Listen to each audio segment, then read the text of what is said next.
the Department of Housing and Urban Development receives thousands of complaints from folks being discriminated against when they try to rent, buy, or finance a home. If that's ever happened to you or someone you love, here with what you need to know about the law and your rights is Sherry O.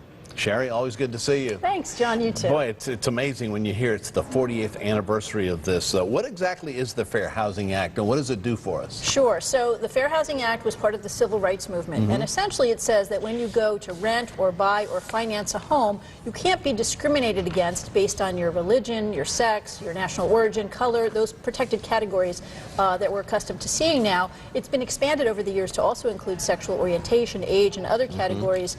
And essentially, the law was passed because out of recognition that your home and where you live is such an important part of your whole entire life and your success, and everyone who is able to afford a certain home should be able to have that on an equal basis, regardless of what color their skin is, for example. Yeah, I was watching the Jackie Robinson story, and even though he was super famous and broke the color barrier, he had a lot of that, and a lot of folks did. I was wondering where you were going with that. And I mean, I can imagine that a lot of people, dealt with this back in the day. They were discriminated against when they wanted to buy, rent, finance a home.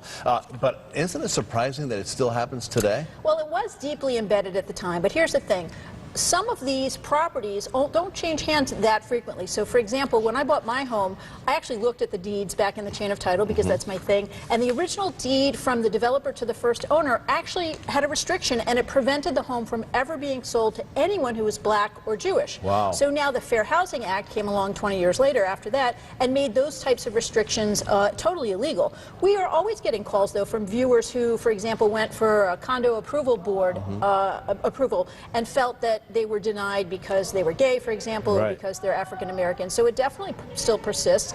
On a nationwide basis, only about 1 in 10 Caucasians are denied a mortgage loan, but over 25% of African Americans are denied. So, there may be economic reasons for that, but the Fair Housing Act makes sure that the reasons are legitimate. So if you feel you're being discriminated against for whatever reason, what do you do?